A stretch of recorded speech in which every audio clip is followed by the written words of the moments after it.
When you first meet someone, along with noticing their gender and race, guessing their age, learning their name, you might ask about their cultural background, their occupation, their significant relationships, and where they live.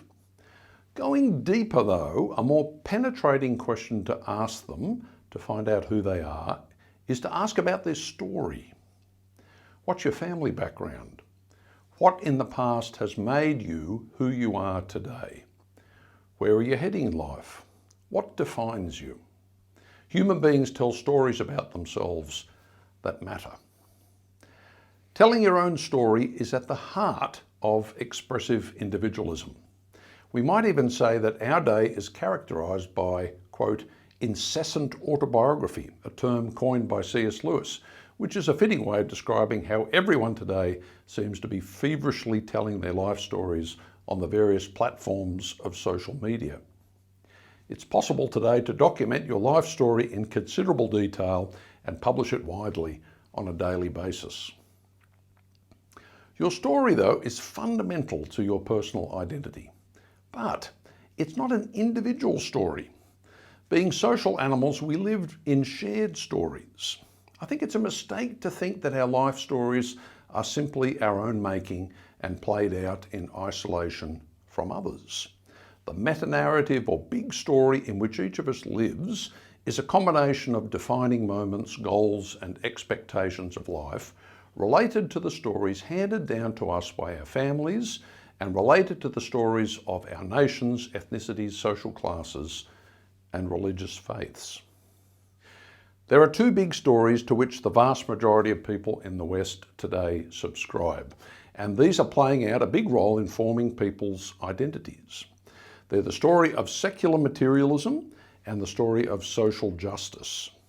Both are fueled by the movement of expressive individualism.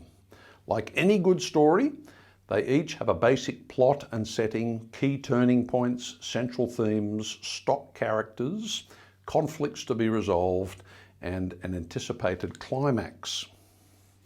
While they are understandably attractive in various ways, both are seriously flawed. As life stories goes, they are ultimately unsatisfying because both have a truncated view of human nature and both fail to look up. The story of God's people, on the other hand, is the ultimate indictment of the heart of the expressive individualism message.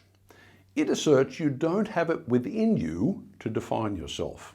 You need an intervention from outside of yourself. It's both the bleakest and the brightest story on offer. Pessimistic about human nature, but instilled with a glorious hope.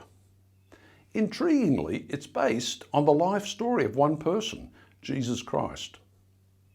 Paul writes in Colossians 3 and 4, and I've translated this a bit differently to bring out the meaning.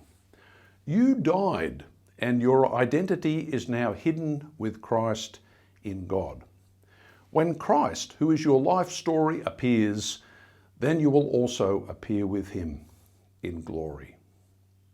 The model for this way of finding yourself is Jesus' own life story. Jesus is the paradigm of this paradox of personal identity. He lost himself in the service of others, and he died a death of self-sacrifice, and he found his true identity as Lord of all in the process, as Jesus sets the pattern for all of us who want to find a stable and satisfying sense of self. Tim Keller calls it the freedom of self-forgetfulness and the path of true joy.